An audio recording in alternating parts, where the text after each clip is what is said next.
옛날 옛적 큰 가뭄이 들어온 마을이 메말랐던 시절이 있었습니다. 그 가뭄에 부모를 잃은 돌쇠라는 아이가 있었지요. 홀로 남겨진 돌쇠는 의지할 곳을 찾아 마을에서 가장 부유한 최참판댁의 문을 두드렸습니다. 참판댁에서는 15 어린 나이의 돌쇠를 머슴으로 받아들였습니다. 돌쇠는 말이 없었습니다. 15의 낯을 들었고 20살이 되자 소도 없이 혼자서 밭을 갈 수 있을 만큼 억센 사내로 자랐습니다. 하지만 그의 입에서 나오는 말이라곤 한마디뿐이었지요. 묻는 말에는 고개만 끄덕이고 웃음은 더더욱 찾아볼 수 없었습니다. 그래서 마을 사람들은 돌쇠를 귀머거리라 불렀습니다. 최참판댁은 이름난 양반가였지만 식소를 아끼기로도 소문이 자자했습니다. 딸 둘의 며느리 하나, 머슴 셋까지 있었지만 밥상에는 늘 주인 몫만 넉넉했습니다. 나머지 식구들은 주인이 먹고 남긴 것으로 배를 채워야 했지요. 돌쇠는 누구보다 부지런했습니다. 날마다 닭울음 소리보다 먼저 일어나 마지막으로 잠자리에 들었지요. 하지만 주인 최참판 영감은 그를 볼 때마다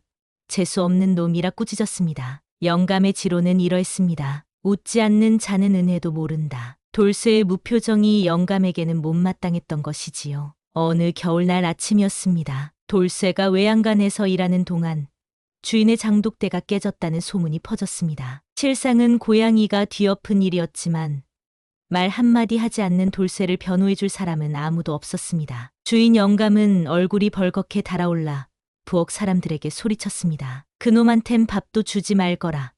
쌀 한 톨만 던져줘도 과하다. 그렇게 돌쇠는 쌀 한 톨을 받게 되었습니다. 부엌에서, 대문 앞에서, 마당에서도 사람들은 그에게 눈을 흘기며 쌀 한 톨을 내던졌지요. 머슴방으로 돌아간 돌쇠는 그 쌀을 손바닥에 올려놓고 오래오래 들여다보았습니다. 그리고 빈 뚝배기에 물을 받아 그 안에 쌀을 조심스레 띄웠습니다. 그날부터 열흘 동안 돌쇠는 밥을 먹지 않았습니다. 누군가 몰래 음식을 가져다 주려 해도 고개를 저었습니다. 쌀을 씹지도 않았고 숨겨두지도 않았습니다. 매일 새벽 우물물에 쌀을 띄워두고 그것을 바라보기만 했지요. 열흘째 되는 날 마을에는 이상한 소문이 돌기 시작했습니다. 돌쇠가 밤마다 어디서 밥을 얻어먹는다더라. 창고에서 쌀이 샌다지. 그놈 말은 없지만 도깨비랑 통한다더라. 사람들의 입에서 입으로 소문은 점점 커져갔습니다. 마침 창고에 쥐가 파먹은 자국이 생기자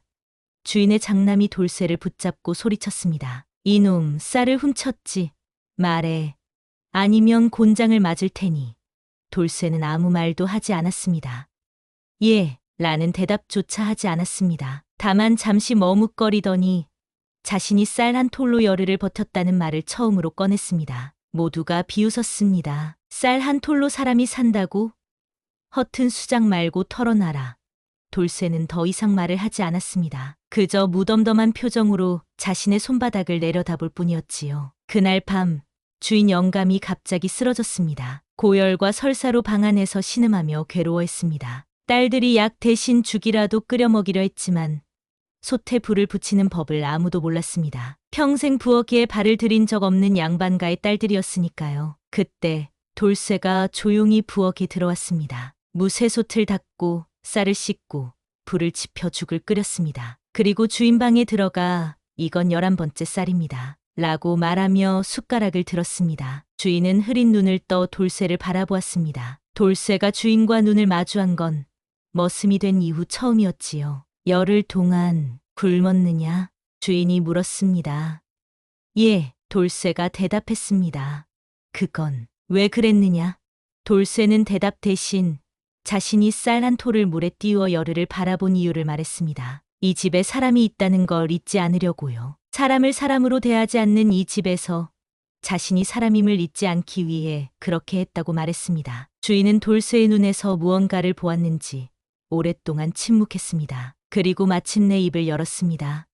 내가 잘못 보았구나. 그것이 주인의 마지막 말이었습니다. 그날 밤 주인은 숨을 거두었습니다. 상을 치른 뒤 주인의 장남은 돌쇠에게 창고 열쇠를 넘겼습니다. 아버지의 유언 이후 돌쇠에게 창고를 맡기라 하셨소. 아무도 이해하지 못했지만 유언은 유언이었습니다. 그날 이후 돌쇠는 창고에서 하루 한 대박씩 쌀을 꺼내 굶주린 이웃들에게 나누어 주었습니다. 처음엔 아무도 믿지 않았지만 돌쇠는 매일같이 쌀을 나누었습니다. 그리고 이제는 대신 밥 먹었나요?